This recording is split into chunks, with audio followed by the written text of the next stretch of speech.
Good morning, my dear students. In the last session, we studied about aggregate demand and the components of aggregate demand. Aggregate demand means the total demand for final goods and services in the economy. It is the money value of goods and services demanded by an economy during a given period of time. It is the total amount of money which all sections are ready to spend on purchase of goods and services produced in an economy during a given period. The components of aggregate demand are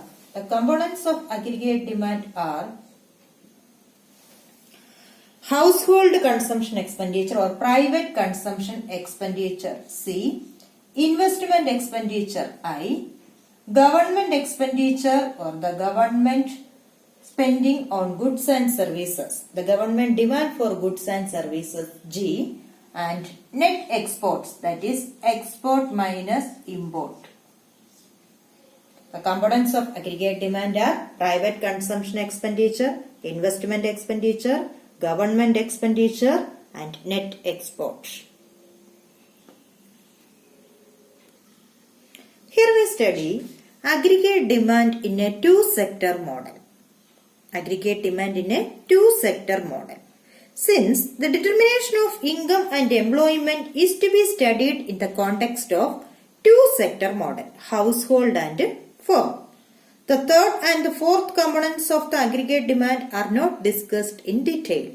So, even though AD has four components, aggregate demand has four components, we will assume that AD or aggregate demand is a function of only consumption expenditure and investment expenditure.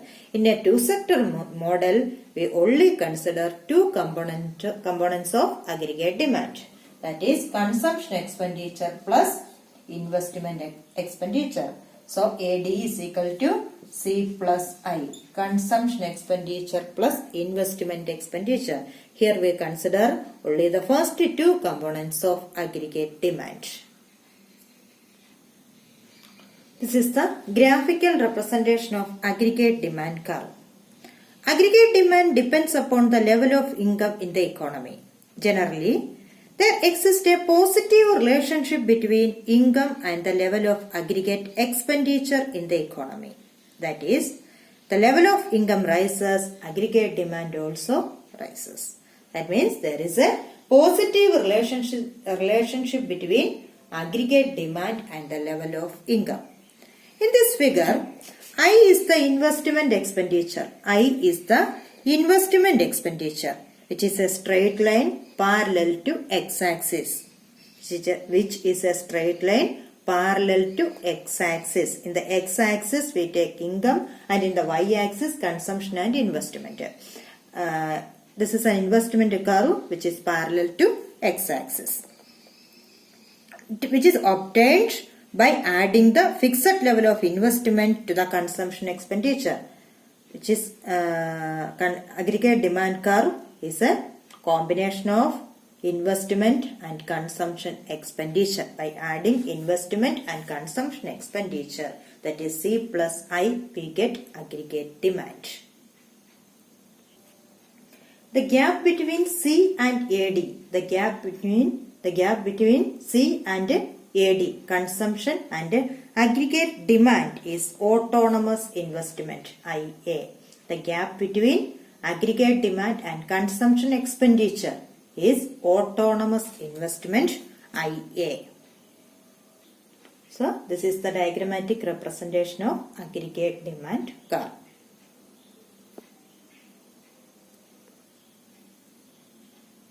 Next is aggregate supply. Aggregate supply, AS, aggregate supply. Aggregate supply refers to money value of final goods and services that all the producers are willing to supply in an economy in a given time period.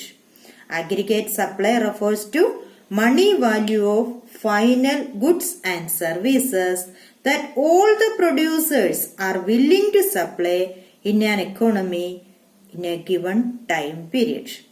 Aggregate supply is equal to national income. aggregate supply is equal to national income. Aggregate supply and national income are same. When aggregate supply is expressed in physical terms, it refers to total output of goods and services in an economy. We know that value of total output is distributed to factors of production in the form of rent, wages, interest and profit.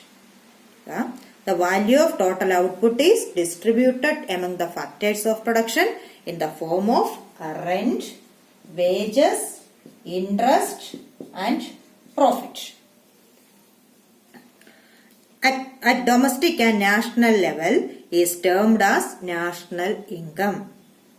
Listen, we know that the value of total output is distributed to factors of production in the form of rent, wages, interest and profit. The sum total of these factor incomes at domestic and national level is termed as national income. So we can say that aggregate supply AS and national income Y are one and same. Aggregate supply is equal to national income. So the components of aggregate supply are consumption and savings. Components of aggregate supply: consumption and savings. That is S is equal to C plus S. The major portion of national income is spent on consumption of goods and services and the balance is saved. The major portion of national income is spent on goods and services and the balance is saved. It means income is either consumed or saved. Income is either consumed or saved.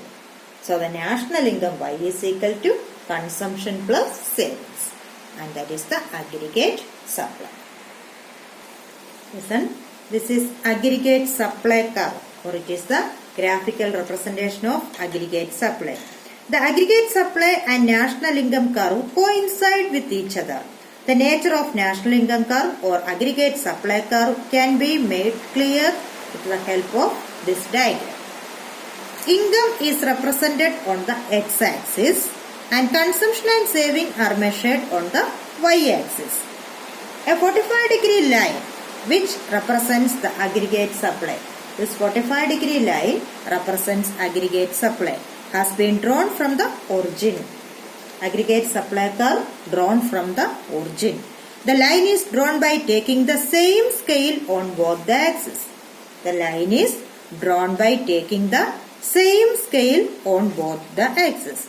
The aggregate supply curve is a 45-degree positively sloping line from the origin, and the AS curve is equidistant from the x-axis and y-axis. The aggregate supply curve is equidistant from the x-axis and y-axis. Every point on the 45-degree line is y is equal to C plus S. Every point in this line is C plus S. Thank you.